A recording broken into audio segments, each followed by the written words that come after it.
Hi everyone, it's Saria here. How are you?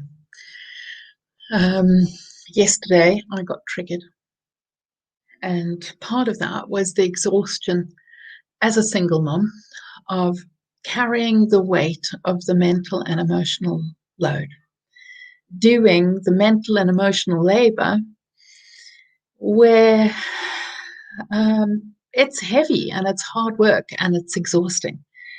So I wonder if you have to carry the excruciating emotional and mental load of your family. And I know for single moms or relationships where a partner, whether the male, female, um,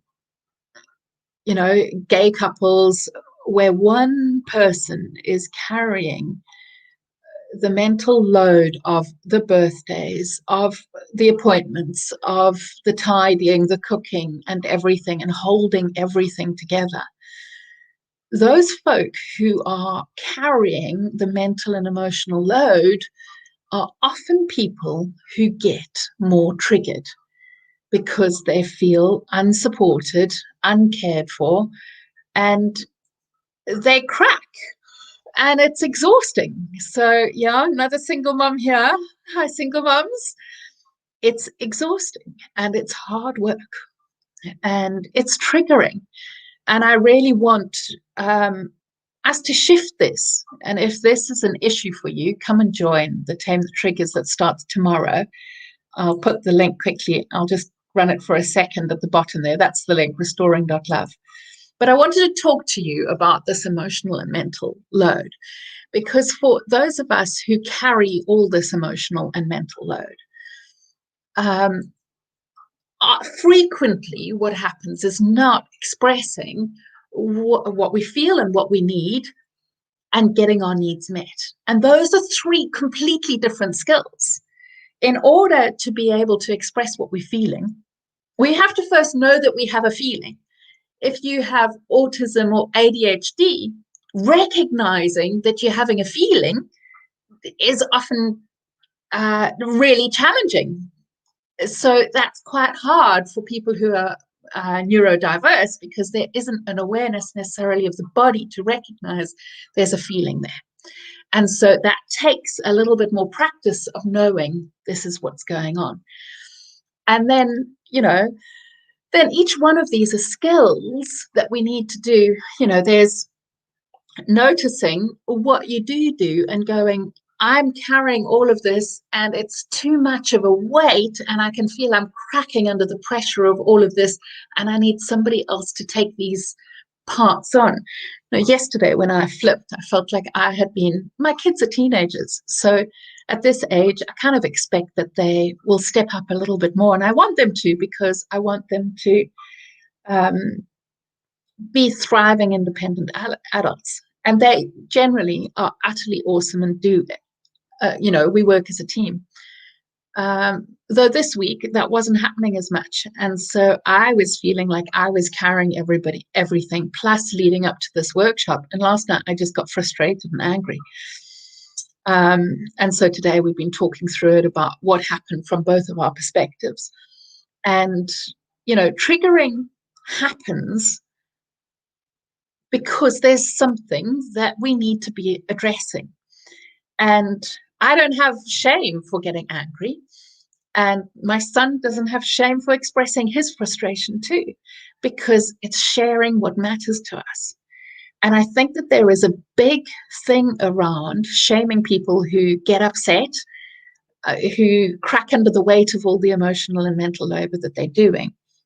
But all it is simple steps and skills that we need to learn to be able to do better. So my mistake yesterday is that I could feel that my tension was building through the day. And there was a series of like 5 things, each one of them making me feel unheard and criticized and made wrong and viewed through like eyes that were not seeing who I was and not valuing who I was. And so when my dear son negated me or didn't respond when I was calling him, And that had happened through the day of him saying, we'd agreed that we were going to go live yesterday to answer questions, and then he didn't come down, and I was just getting frustrated. And I could see that through the day, various triggers had stacked up. And when we have these stacked triggers, it's really hard to be able to communicate it. And where I failed yesterday was that I hadn't communicated enough with him. I'd communicated with my daughter what was going on, but I hadn't communicated with him how things were building up. And so for him, it was just sort of out of the blue that I felt frustrated. And that's a really essential thing of communicating what we're feeling and what we need so that people can respond to us in a healthy way, rather than us holding all the weight of it and then just exploding. The biggest thing that I wanted to share with this is that other people in our homes are not mind readers. They can't guess that we're carrying all this load and it's become a weight because there are other stresses. Like normally as a single mom, I can juggle all sorts of different things. But the moment that somebody scapegoats me, makes me wrong, my energy is processing this issue. And so I don't have as much clarity, calmness, and awareness to hold all the balls so they come tumbling. And that's a natural thing. There's no shame in that. And so I want all of you who are watching this and who are coming to the 10th Triggers, I'm really excited for us, because it's going to be a beautiful journey together of understanding how we can work through carrying the emotional and mental load that we have, that seems a lot more with lockdowns and coronavirus, of you can't go out, you can't do things. So things feel a lot heavy and more exhausted, and we need a lot more grace and a lot more kindness and a lot more love towards ourselves to get through it. And if you'd like support with that, come and join the Tame the Triggers, where we're going to be teaching you how to fill your love cup up so that you are giving from overflow rather than empty. And this week I could see that I had got to the place where I was empty and I'd given out so much, and I really needed to renew me, and I was shattered. And so this is not something that is like, once you know the skills, life's going to be perfect. No, life, we're going to get triggered as we grow and change. Different things trigger us, and we can apply these skills to that.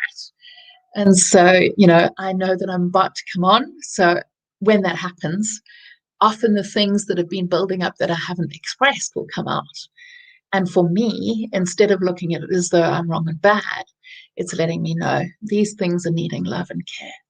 So come and join us on the Tame the Triggers workshop. We start tomorrow, and I might go into the group tonight to go and welcome everybody.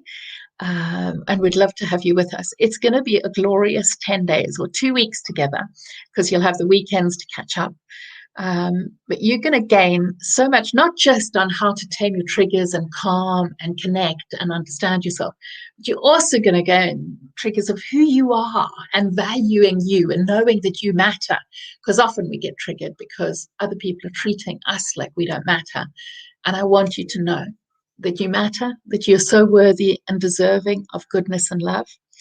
And so I can't wait to get started with Tame the Triggers so that we can create magic together.